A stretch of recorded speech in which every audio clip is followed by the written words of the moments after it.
Mental health in Malaysia's workforce is becoming an increasingly urgent issue, with rising levels of work-related stress and mental health challenges.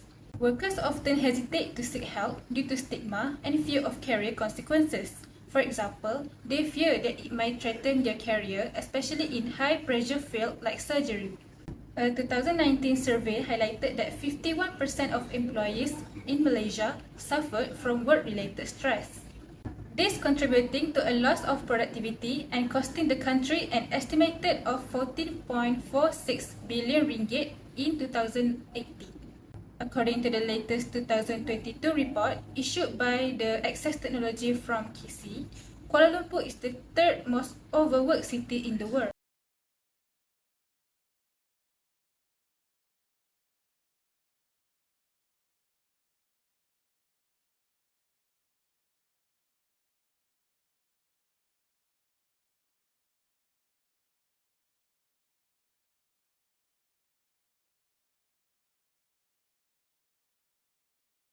Figure 1 and 2 shows Maslow hierarchy of needs and mental health and psychosocial support MHPSS model, which was formed by the Ministry of Health Malaysia during COVID-19.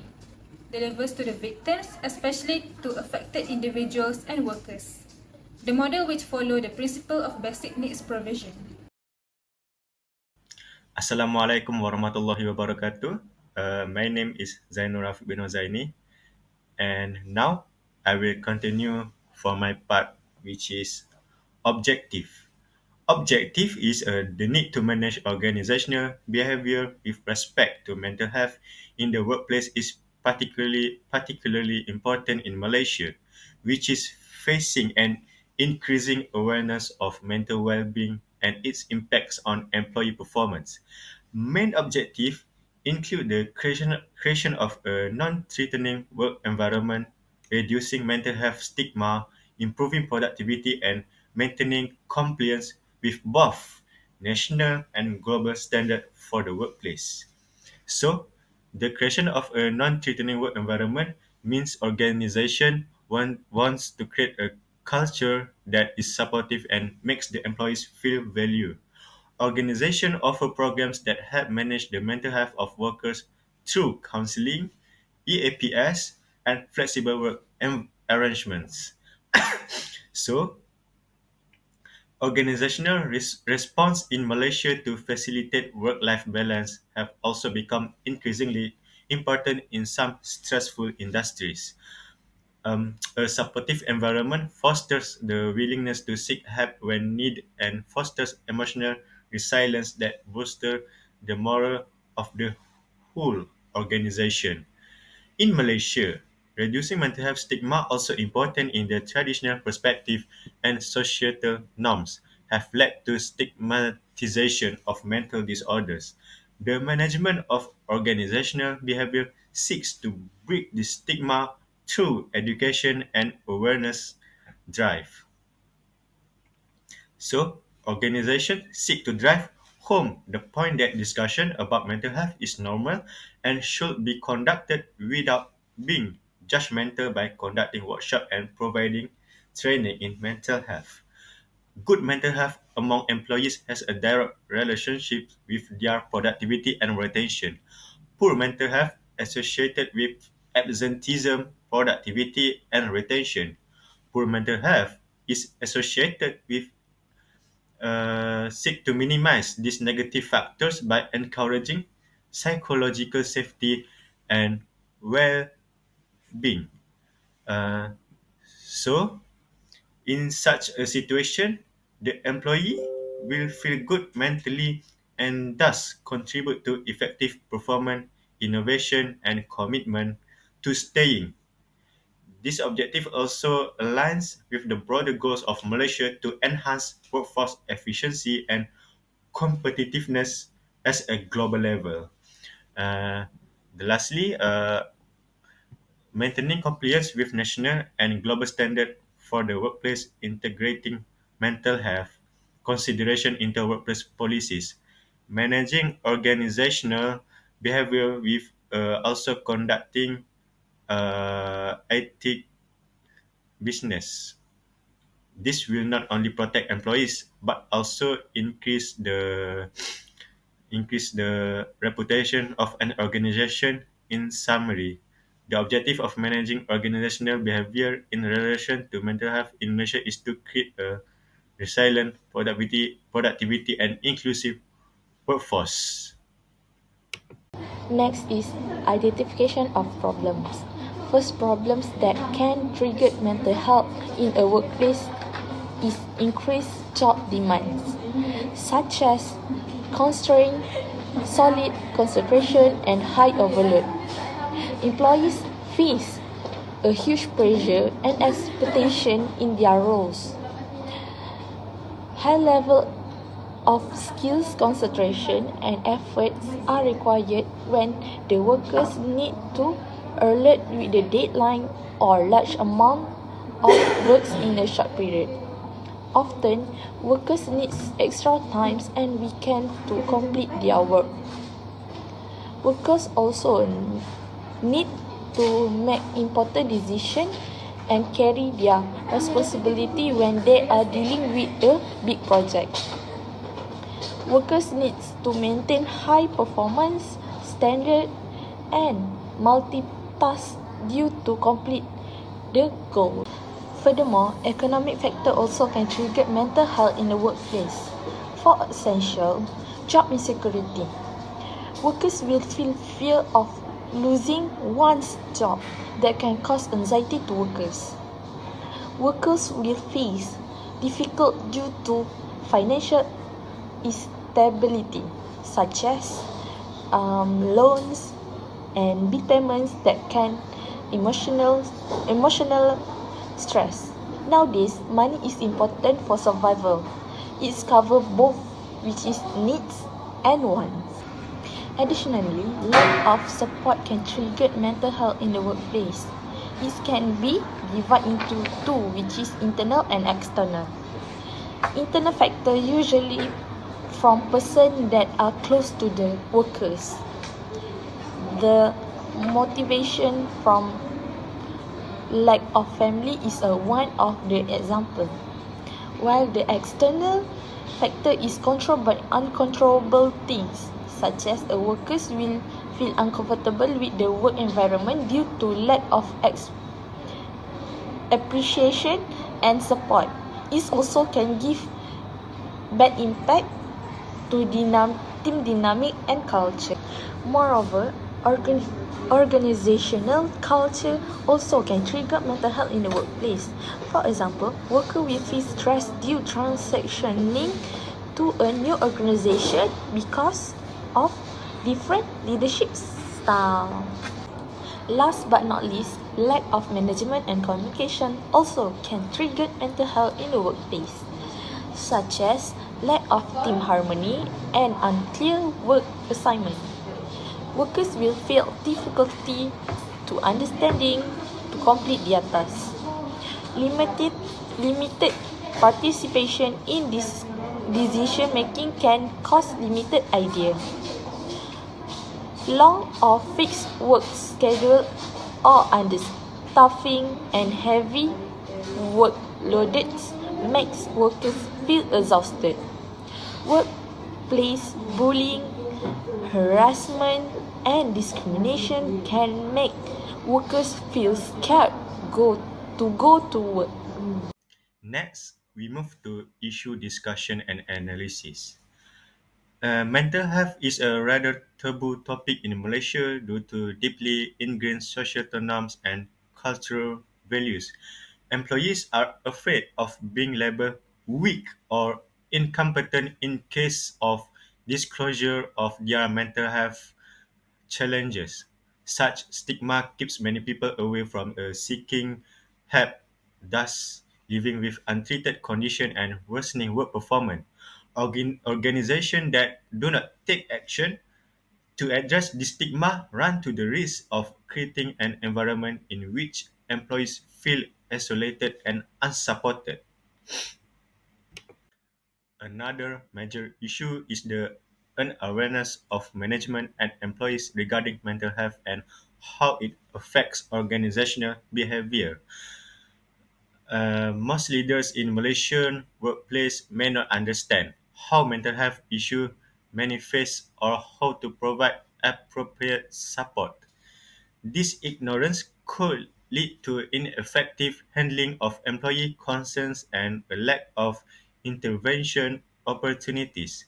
Mental health training programs are not yet a common feature, so the managers are not being equipped to help them ensure a mentally healthy working environment. Next, we move to the next part, which is workload, unrealistic expectation, and imbalance in work life. Is the common sources of workplace stress in Malaysia.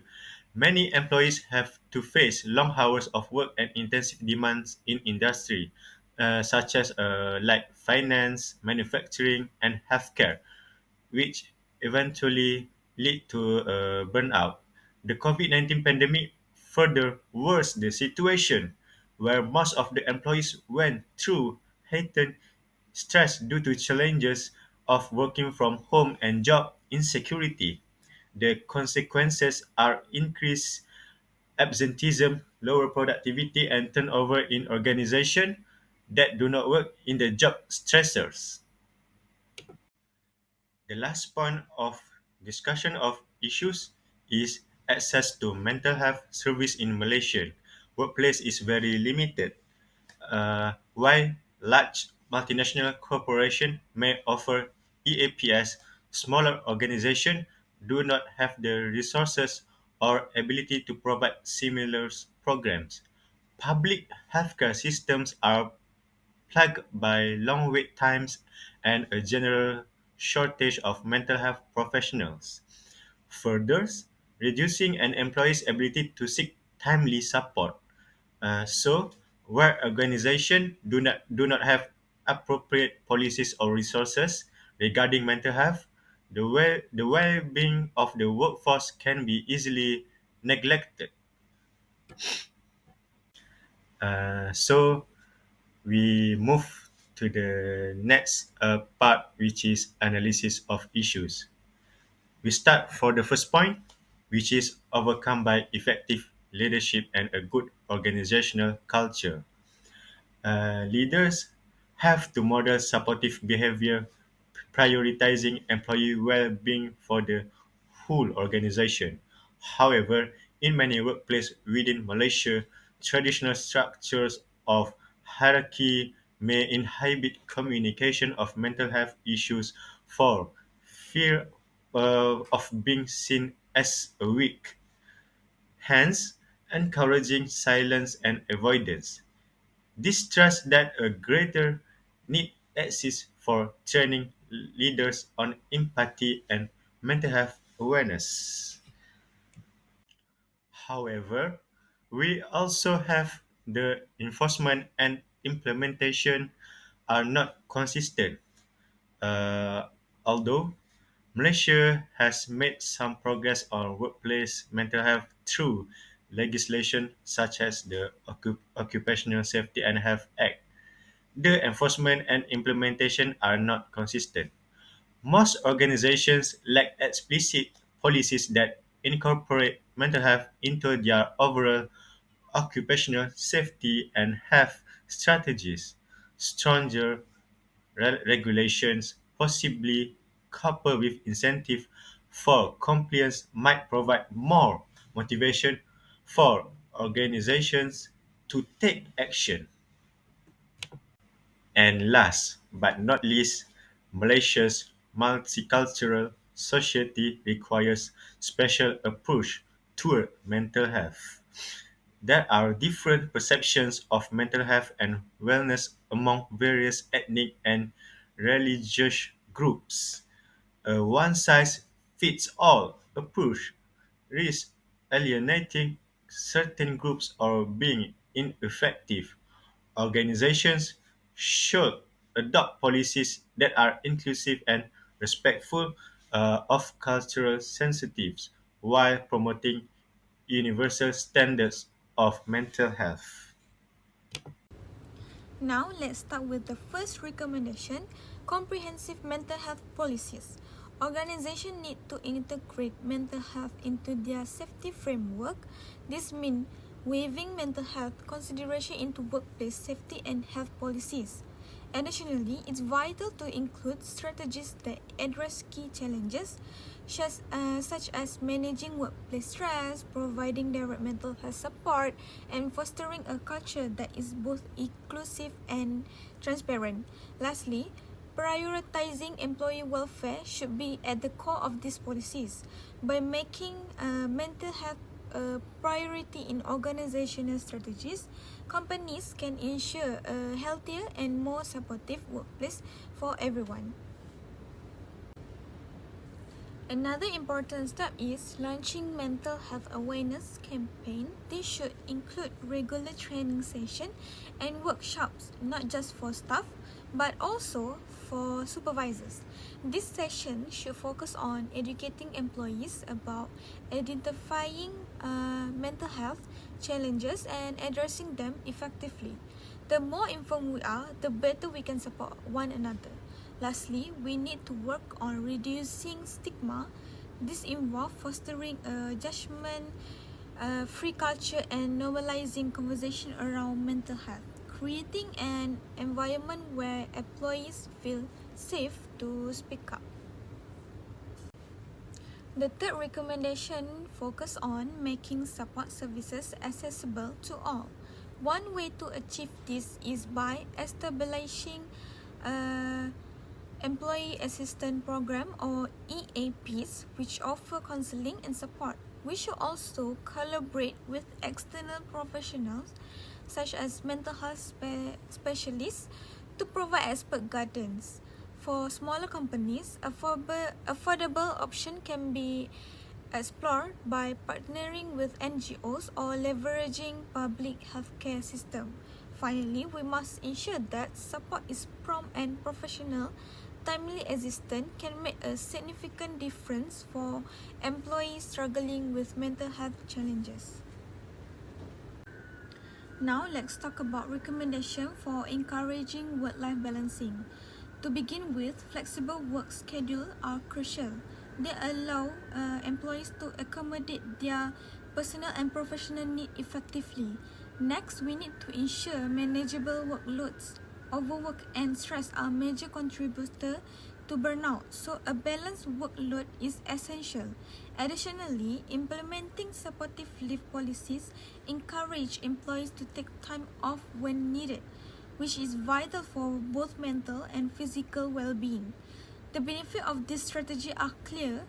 They help reduce burnout, boost productivity by fostering a healthier work environment, and lastly is ultimately promote a balance between personal and professional life. In conclusion, mental health in Malaysia workplace still face significant challenges, including stigma and limited resources. However, there is immense potential for positive change through inclusive policies, raising awareness, and strong leadership. We can create supportive work environment by prioritizing mental health through flexible work option, support program, and education organization. It can reduce stress, enhance job satisfaction, and build a more resilient and product workforce. Together, this step will foster a healthier workplace culture and a more successful organization.